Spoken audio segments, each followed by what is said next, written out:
Okay, we are live. Hi, this is William Ramsey. Welcome to William Ramsey Investigates. On today's show, I have a very special guest. Comes to us all the way from the beautiful country of Australia, in Melbourne to be exact. His name is Paul Moder, Moder. You can see his last name if you're watching this on Rockfin, Rumble, or X. And he was a suggested guest, and most of the suggested guests I've had have been outstanding. We're doing kind of a pre-show breakdown about this case, very important really in world history, but specifically in Australian history, and that is called commonly referred to as the Port Arthur Massacre. It happened in 1996 in a town in South Tasmania. If you know the geography, Australia is this big continent, but just underneath there's an island called Tasmania, and then Port Arthur is very south of that. You can look it up online, maybe the southern part of Tasmania. But the person who committed the crime, his name was Martin Bryant. He supposedly killed 35, supposedly, the cover story. But Paul can talk more about the cover story. But there's more to this story, like many other things. Like we've had these mass shootings here in the States. Columbine comes to mind that really capture the public's interest. And usually there's more to the Columbine story for sure. I think there's more to the Port Arthur. We were talking about that in the pre-show. But Paul can talk more about that. So, Paul, welcome to the show. Thank you. Welcome. For people who haven't heard your name or your research, your YouTube channel is the WASP Files. So I'll put a link to that. You have a bunch of videos there. Maybe you can talk about your background, how you got started looking into this, and then what you've discovered. Yeah, I'm a writer and a filmmaker and have been for many decades. And way back in 2016, I was shopping around for a feature film concept and was looking at one of the most blackest days in Australian history, which was the Port Arthur Massacre, where a young man had gone down to a sleepy little part of Australia, which was Tasmania. There's an old historical penal colony down there from the 1800s. And usually we have tens of thousands of tourists attend every year. And this person went in there with high-powered semi-automatic rifles and opened fire on the civilian population, killed 35 men, women, and children, and injured 28 others. And I decided that as black an incident as it was, that I thought that it led to some of the most enormous changes in gun ownership in Australia in our nation's history, and I thought it would be a great topic to make a feature film out of. So I started to research, and I didn't want to just read what I'd read online and publications and online sites and so on. I wanted to speak firsthand to the people that were directly involved, the police, the first responders, the survivors, the families, people who grew up with Martin Bryant, who was the convicted perpetrator, people who went to prison with him. And I dug deep, very deep, deeper than most. And very quickly I discovered that I couldn't write this script. There were so many holes in the mainstream narrative, and I don't mean a few, I mean a lot, that I was a bit astounded. And I went down a very deep rabbit hole of trying to find out the truth behind the Port Arthur Massacre, and the mainstream narrative didn't seem to marry up with that. What is the mainstream narrative? It's a lone guy who's not very bright, had a lot of money, decided to do it for fame and fortune or whatever, and he had a gripe supposedly with some landowner or something, and so those were that's the surface story, that's his motive or something, right? Yeah, the convicted perpetrator, Martin Bryant, is quite an enigma. It's generally regarded that he had an IQ of 66, which makes him an 11-year-old child. He certainly was a disturbed individual, and he grew up very sort of dysfunctional, socially isolated. He tried very hard. He grew up in a normal family, and he had, I won't say that he had violent tendencies, but he certainly had antisocial tendencies. He's generally painted as being someone that was sort of sadistic and cruel and violent, but the research that I've done has indicated that wasn't necessarily the case. There was a very compassionate and gentle side to him. He was very much like a child. And in fact, in 1993, after he inherited a lot of money, he was placed on a guardianship order by the Hobart Supreme Court, rendered mentally incapable of managing his affairs. But he did come into a lot of money, and that was because he'd befriended an eccentric heiress to the Tattersall's lottery fortune by the name of Helen Harvey, and they became friends. And they shared a love of animals together. Martin loved animals, and so did Helen. And they had a plethora of dogs and cats and birds. And she died under very interesting circumstances and left him a large amount of money, something in the region of over $500,000, and property as well, such as a house in Newtown and a farm as well. So Martin came into a lot of money. And Martin had girlfriends as well, so he wasn't totally lonely, isolated.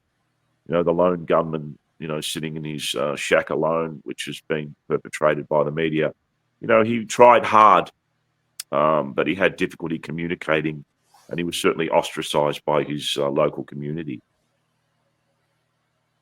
So he kind of had an interesting background. He was all very young when this incident happened, right? He was 29 years old. He was 29. Okay, I got it wrong. And So he was a good-looking man. He had long blonde, sort of like surfy look, had long blonde hair, and was generally regarded to be a good-looking fellow. But he used to flaunt his wealth around Tasmania, and Tasmania is more of a rural sort of no-nonsense community. So people sort of ridiculed him a little bit. His antics were at times inappropriate and you know, quite brash and bold. So, you know, people sort of looked down upon him quite a bit. And the story is that he had, you know, developed a grudge against, you know, some of the community members, and that's what caused him to commit this massacre. But the story goes much deeper than that. But he didn't live in Port Arthur, is that right? He lived somewhere else, or did he live in Port Arthur? No, he lived in Newtown, which was, you know, a small town, you know, not too far. Tasmania is a very small place, so you can drive, you know, pretty much in a number of hours to get to any part of the island. It's a small island. And the Port Arthur historic site is just its own government-run tourist site, so everyone knows about it and would have gone down there at various times in their lives. But he lived in a smaller town called Newtown. Gotcha. So he somehow traveled the 20 miles or whatever to Port Arthur to commit the crime. And how did he get all these guns? Like, he's had the kind of a small arsenal, didn't he? Well, supposedly. I've dug very deeply into the origins of the firearms. A little bit of background in that at the time, Tasmania and Queensland, which are two states in Australia, they were known to have the most loose gun laws in the country. And the Prime Minister at the time, John Howard, prior to Port Arthur and prior to becoming Prime Minister, had drafted up what he wanted to be national gun legislation, and he was trying to get all of the states to fall in line, but they were balking at that.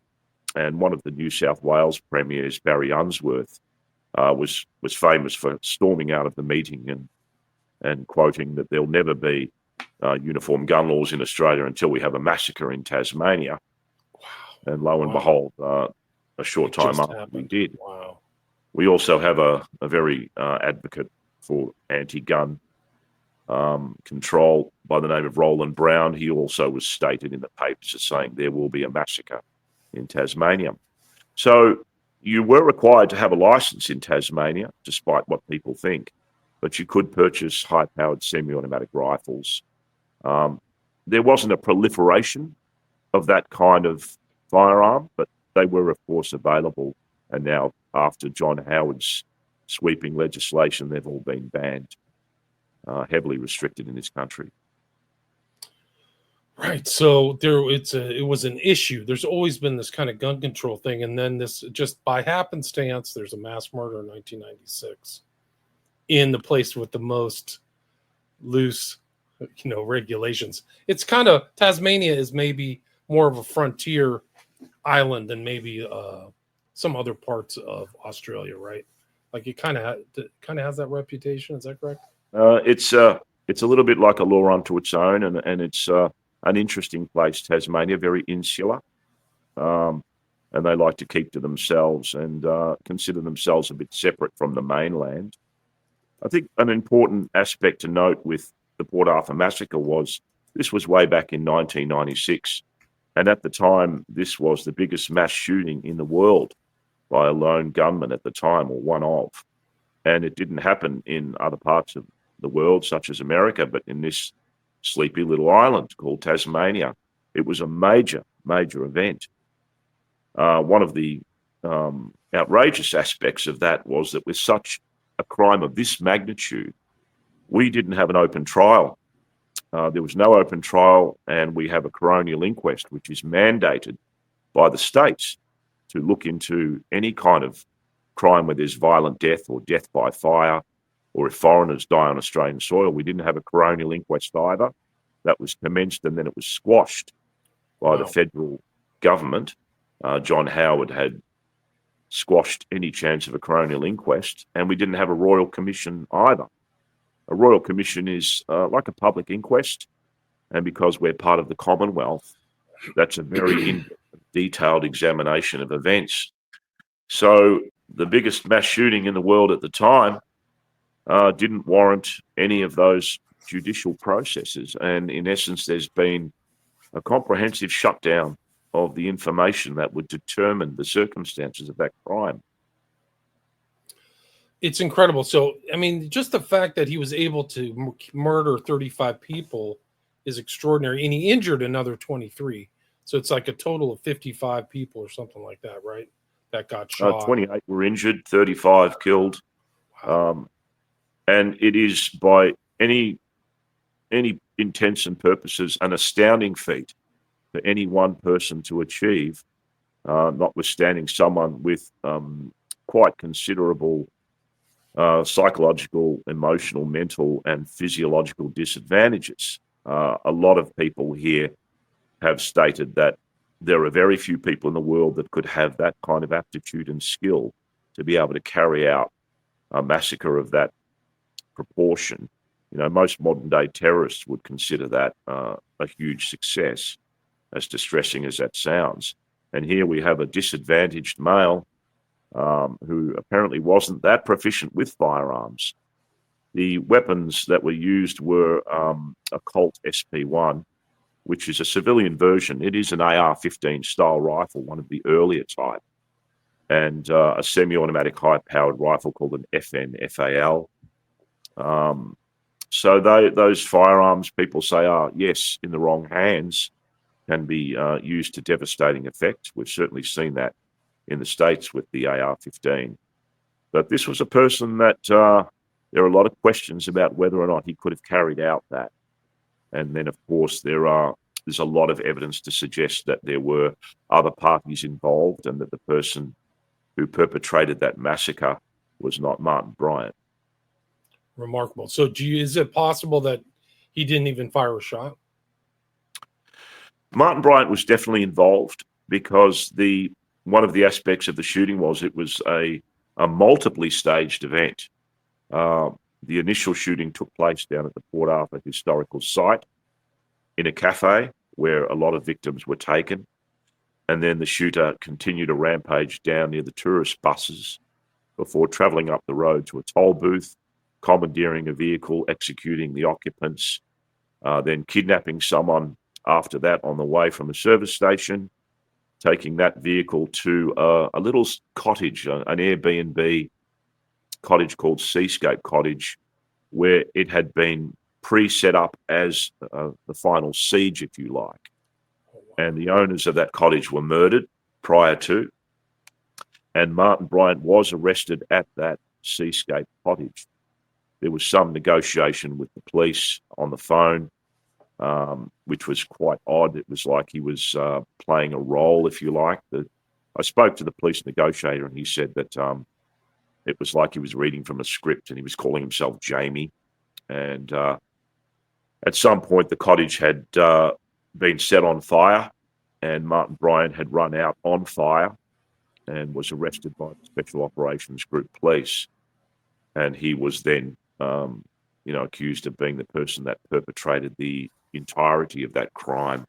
But there is evidence to suggest, and certainly people theorising, that he may have been kept at Seascape, but that he did not perpetrate the crimes that took place down at Port Arthur.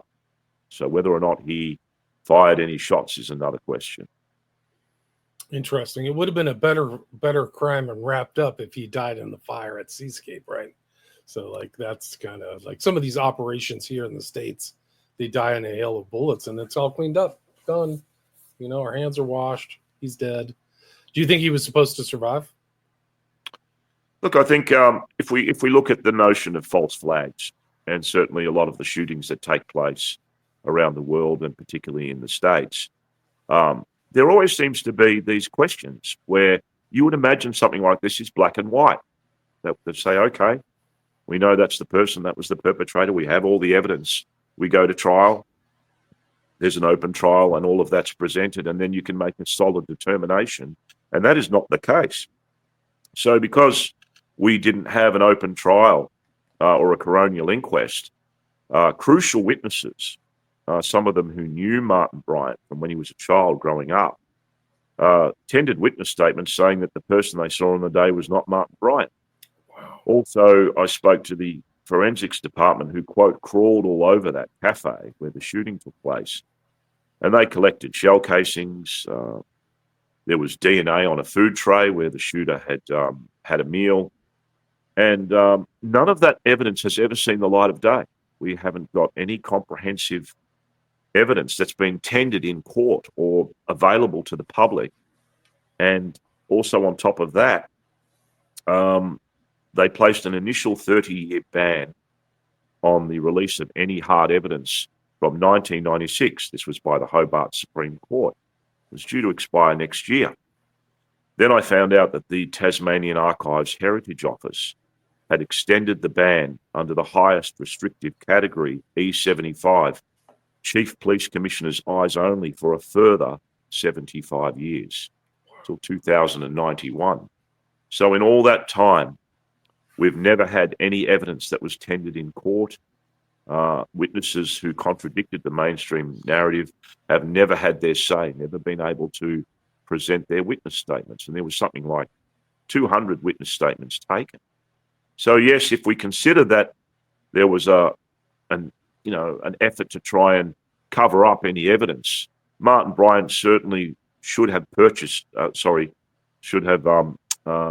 in the fire at Seascape Cottage, and then there would be very little questioning. But he didn't. He woke up on fire. His back was on fire, and ran through the house. And people were theorising, well, why his front should have really been burnt. But he ran out and was arrested by the Special Operations Group, quote, grinning and out with the fairies. So their theory is that he was drugged and kept at the cottage and thrown face down on a bed, and then the cottage was set alight and he woke up on fire and ran out. This is all, of course, yet to be determined. But without an open trial, without an inquest, and without release of any hard evidence, can we say 100% that he was the perpetrator? Right. Wow. And so there's different things, and how he was also like traveling up until before the event, right? Like I remember that he was kind of a world traveler, which is kind of strange for somebody developmentally delayed. Is that true? That's true. Martin came into a lot of money, and because of the guardianship order, he was placed on, they placed his money into financial management by a trustee. But he was allotted a certain amount of money, and so he was traveling all over the world. He went to the United States, went to the UK, to Europe, and different states of Australia. So yes, I guess he has the ability to be able to book tickets, book in luggage, organise, transportation and accommodation. As I said, there's a lot of mystery about the character of Martin Bryant, for someone who is, pretty much propped up as the poster boy for unintelligent, sadistic evil, there were indications that there was almost like two sides to Martin Bryant, and that there may also have been a side that was not so much intelligent, but at least able to function. I mean, one thing that's very important for me to say is that, I don't consider myself a conspiracy theorist. A lot of what I'm trying to do is to just ask questions, because in the absence of information, I was always taught that you ask questions. You don't just blindly accept what the media tells you, and certainly what the government doesn't tell you. So in many ways, I found myself on this journey, and it's a grim journey. It's a thorn in my side. I'm not here for, to be some kind of social influencer or gain popularity. I certainly don't profit from the WASP Files. It actually costs me money. But I have questions, as many Australians do, that we can't get answers to. And you are very quickly discredited and shut down once you start to ask those questions. And of course, the repugnant term conspiracy theorist and tinfoil hat wearer is bandied about. But it is certainly an event that is not black and white and hasn't been explored properly. So people to this day are calling for answers. Some of these are the victims. I've got good friends who are survivors from Port Arthur. One of them took a bullet in the throat on the day and remarkably survived. And he told me 100% the shooter was not Martin Bryant. And he tendered a witness statement to that effect. So these people never had their say. And I want to give people their say. I want people to have the right to be able to question events. I don't think there's anything wrong with that. He's very distinctive looking. He has like the bright blonde hair, whatever. So it's kind of strange that, you would say that's him. This is the guy, unless he was wearing some kind of camouflage or something like that. But what's your impression on the general populace of Australia? Do they think that Port Arthur is suspicious? It's hard to say. I do think that generally, if most of the population, if we assume that they buy what the mainstream media feeds them, which is sadly sometimes the case, then I would say the majority probably think that he was the sole perpetrator. But certainly part of what I'm trying to do is educate people on what they don't know about the Port Arthur massacre, and what the media certainly won't tell them. So since I launched the WASP Files, I've had a lot of comments and people going, wow, I didn't know that. And that just shows me that people aren't privy to the information, and it's all out there. I'd say to people, you don't have to take my word for it. Do your research, dig deep as I have, speak to people. And in regards to his appearance, yes, he was very distinctive looking. But of the 200 plus witness statements that were taken, most of those people didn't know Martin Bryant. All they saw was a young man with long blonde flowing hair and a dark coat. Conversely, there were people, as I said, that did know Martin, that worked at the Broad Arrow Cafe and at the Port Arthur Historical Site. They knew Martin, and they tendered statements saying the person there on the day was not Martin Bryant. He was described as having a different appearance. So it doesn't mean, of course, that it may not have been Martin Bryant, but without those determinations and their opportunity to tender witness statements, I don't believe personally that his guilt was proven beyond reasonable doubt in a court of law, which it should be. We also had a problem with our media. Most people said, yes, it was Martin Bryant, but a little known fact was that someone had broken into Martin Bryant's house the day after the massacre while the police were distracted by the media out the front and stole a photograph.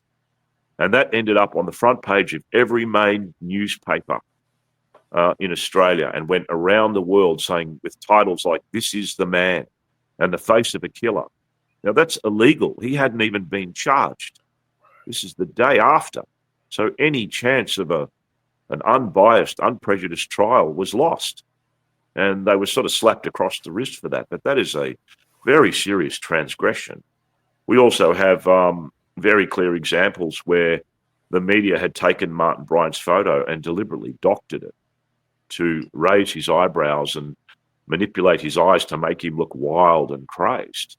And I've done an episode on that. And that's so obvious that they were just demonizing this person rather than taking an unbiased and investigative approach as to who this person was and the circumstances of his guilt. The only thing that put Martin Bryant in jail for the rest of his life was a guilty plea and a supposed confession. Martin Bryant's defense lawyer, John Avery, was anything but a defense lawyer. He did not go for an insanity plea. He did not bring to the pre-trial hearing any of the transgressions by the media or the fact that when Martin was interviewed by the police, he had no legal counsel or guardian present. Technically, that would have made that whole interview illegal. And there is some very spurious question about the nature of his supposed confession, and I have credible evidence that he was held in prison for 5 months, pretty much in solitary confinement. Wow, and that's torture.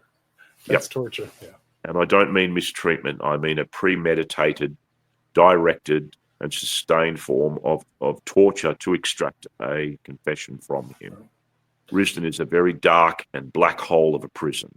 It came under its own coronial inquest in 2009.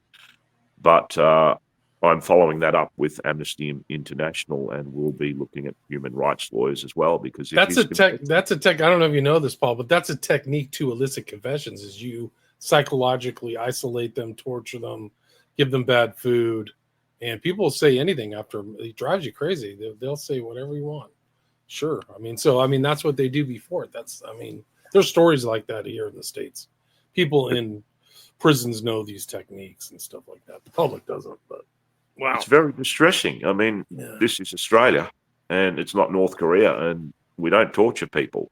So, I've got to follow this through. It's very credible evidence. I have to, of course, determine that as much as possible. But that certainly throws into doubt the reason why Martin Bryant confessed and was put in prison.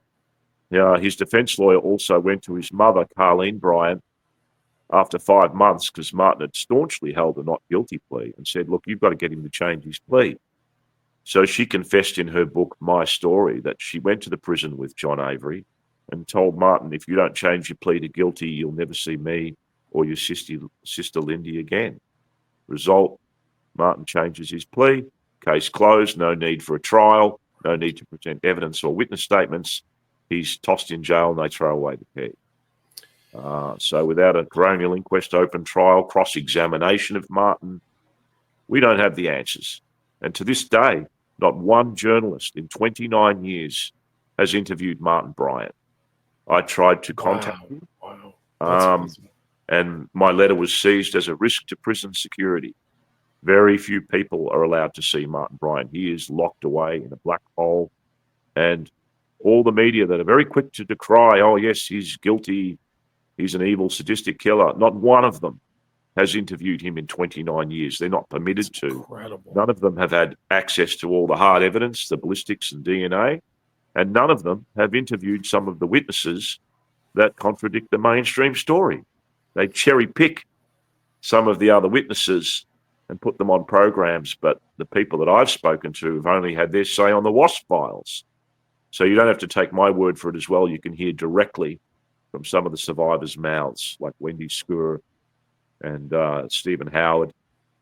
These people don't follow the mainstream story because they were there and they had a different experience. It's a shutdown of information. It's outrageous. Why does that have to be? And this created like massive change in Australia. Gun buyback, gun control. Like nobody owns a gun in Australia anymore, right? Not quite true. Just to dispel some of those reasons. Prior to 1996, when the massacre occurred, homicide rates were on the decline anyway. Australia does not have a gun problem. We have now more guns in Australia than we did before Port Arthur. So yes, John Howard brought in sweeping changes and removed high-powered semi-automatic rifles and pump-action shotguns and even semi-automatic 22 rifles, rabbit rifles. But we now have an estimated 4 million registered firearms in Australia, and the media are hysterically quick to decry that we also have 1 million unregistered illegal guns out there. So that's 5 million guns in a population of 28 million. That's a lot of guns. And the salient question has to be asked, why aren't we being shot in droves? In 2023, the homicide rate in Australia was 247. Of those, 27 were gun-related, and of those, the majority were criminals using guns against criminals. So that's nothing. That's nothing. That's an average day in Chicago here. I mean, I did look at. Obviously, I've looked at a lot of the. Even there's very people are quick to demonize the United States for their gun policies, but we know that something like 80% of gun homicides in America are caused by gang violence, and that if you remove that aspect, and then you've got, things like suicides as well. It's given the population of America, you'd also have to question whether that's an issue. Yes, the school shootings, of course, are very highly emotive and, horrendous acts that people, are justified in crying for some form of ban on semi-automatic rifles. But once again, I think it's very easy to demonize firearms, but no one's looking at the sociological aspects. Why some young 18-year-old will pick up a firearm. We've had a lot of trans killers at the moment, mass killers in America. There seems to be a rising percentage of those who will pick up firearms and turn them against their schoolmates or their peers. So I think there's not enough examination of why young people with their whole lives ahead of them turn to firearms to solve their problems. Australia doesn't seem to have that aspect. It's all about the great outdoors here. Aussies love their guns. They go out in the bush, they go shooting rabbits and duck hunting and things like that. But we have had a recent influx of gang activity because of immigration. And we've recently, our state has banned machetes because these gangs are running around with knives and machetes and brawling in public environments like malls and so on. So we now have a situation where we have weapons being used by gangs openly on the streets. Never used to have that before. But generally, Australians don't resort to firearms to solve their problems. And my personal belief is neither does America. Did you ever get the sense that Martin Bryant was handled, that he had somebody who was directing him or surrounding him or may have been a negative influence upon him? There is certainly credible evidence that Martin Bryant, for want of a better term, was groomed. Some of the witnesses I've spoken to said that he was sort of taken under the wing by rogue elements of the Tasmanian police. Back in the 1990s, there was, for want of a better term, an old guard, and it was quite a lawless place, Tasmania, a very dangerous place in some regards. And without going into too much detail, some of the main players in the police force over there were considered not to be exemplary members of the law and order. So there were some indications that he was, in essence, groomed, and the theory is that he was set up to take part in a sort of a counter-terrorism exercise of which he was going to play a role. At the time, coincidentally, we did have what are called SACPAV exercises down on the Tasman Peninsula. These were counter-terrorism exercises, the Standing Acting Committee Against the Prevention Against Violence.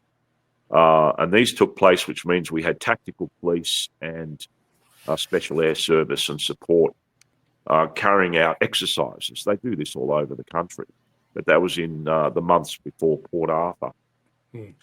There were also a lot of indications that in the Seascape cottage in which the siege took place, that there were multiple shooters, and there were accusations directed towards a special operations group police officer who Martin Bryant was referring to when he was on the phone as Rick, and that Rick was someone he knew, that he'd gone shooting with Rick. He knew Rick's wife, and that Rick's wife was high up in intelligence. All these transcripts are publicly available. Wow, that's great. So there is, it's once again, it's.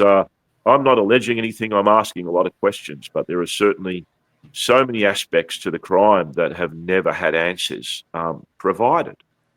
The shooter had decoyed the only 2 police officers away from Port Arthur to go and find some drugs on the other side of the island. And when they got there, they found jars of soap powder. And while those 2 officers were over there, the shooting took place at Port Arthur, which is very clever for someone with an IQ of 66. Right. There was a lot of indication that the shooter themselves was very proficient and highly trained with firearms, that he was able to count shots, leave one round in the breech while he was changing magazines, so that if someone tried to accost him, he would not be unarmed. That he was dancing. He was stated as dancing, as in, spinning, pivoting, lifting the firearm, acquiring a target.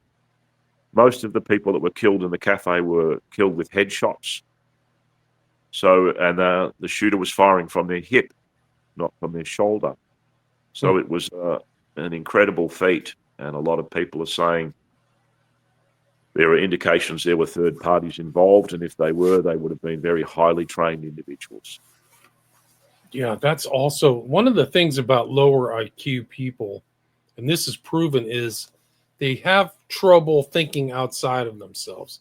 So everything's in the now, and they're not capable to plan or future as well as other people. So they don't think about things because they don't have elevated thought processes. So like thinking 10 years out or conceptualizing things. So when you see kind of a sophisticated thing, the event happening, it's hard to believe somebody with that low of a competency could, the step-by-step to pull it off, right? Typically, these guys operate on crimes of passion or something like that. Anger, not like pre-planning and putting everything together. Because you have to envision this. You could go in and shoot somebody at a bar and, kill 1 or 2 people, but to get 35 and drive around and do that, it's begs, people say it's easy to pull a trigger, but it's not as easy as that. Particularly in some kind of conflict situation or combat situation, there are a lot of psychological and physiological aspects of carrying out something like a multiply staged and magnitude crime where involving the use of firearms. There's adrenaline rush, there's the emotion, there's being able to think on your feet, to improvise. You've got victims screaming, ducking, dodging, running. Some of them tried to distract the shooter. One of them threw a tray at the shooter. Someone tried to tackle them. And then they have to improvise and go from scene to scene, commandeering vehicles, avoiding apprehension. It's an enormous feat. And also people that have disadvantages also have problems with eye-hand coordination, which Martin was certainly regarded as having. He was known to be very clumsy. He was a left-handed shooter for a start. Most of the witnesses said that the shooter was firing from their right hand, which is another anomaly, and that's all tendered in witness statements. So, there's a disparity between the character of Martin Bryant and his presumed abilities. He didn't, by his own claims, he wasn't a proficient shooter. There's certainly no determination of how accurate. My understanding, he didn't go to gun clubs and learn how to shoot. And yet you've got this very calm, collected. He was described by witnesses. He wasn't rushing. He didn't spray and pray.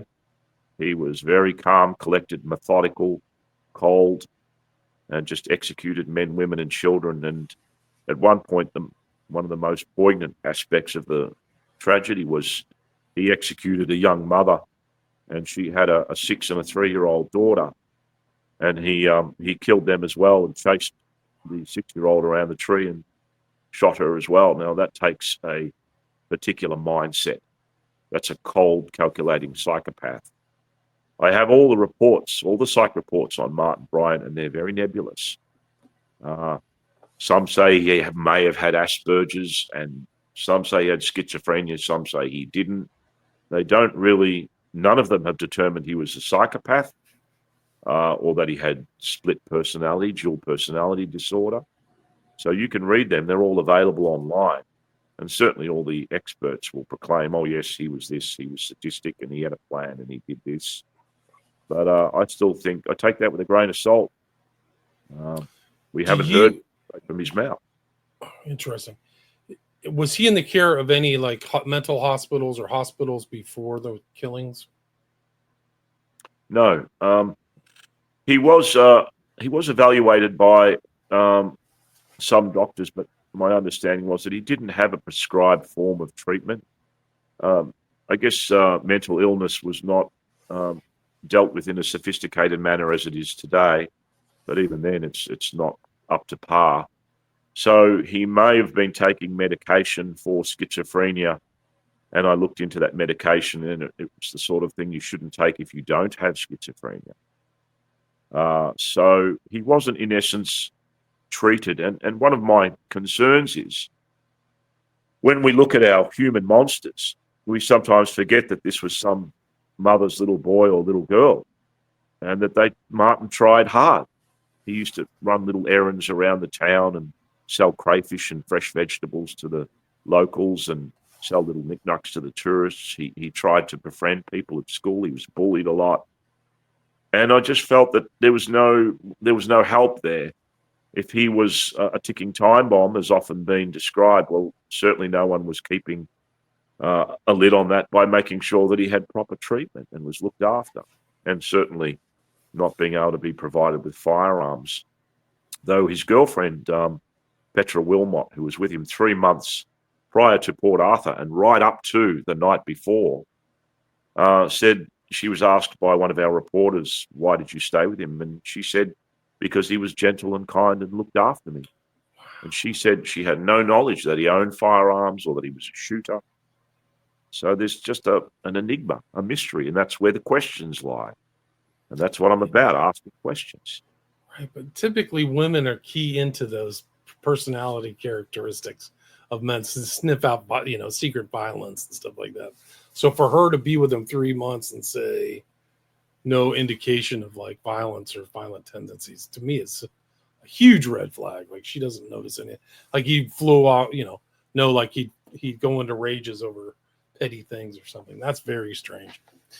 Yeah, there's a lot of problems with the Port Arthur massacre, but people can research more of it. If you're watching this on Rockfin, Rumble, YouTube, you can see the WASP files. I'll put a link to the YouTube channel. Is there anything you'd like to add? I mean, I want to read through or watch some of your videos now. But anything you'd like to add, Paul? Yeah, definitely. I wanted to talk about motivation. People often ask me, say, okay, if it wasn't Martin Bryant, why would the government do something as heinous as Port Arthur and kill men, women, and children for something as like gun control, which of course has failed because we have more guns than before Port Arthur. But I always say that anyone who studies history, and you should if you don't, going back through centuries, looking at tyrants and dictators and even major governments, should know that the oldest motivators in the book are power, money, influence, and control. Anytime there's a major trauma event, catastrophe, there are always people that benefit from that.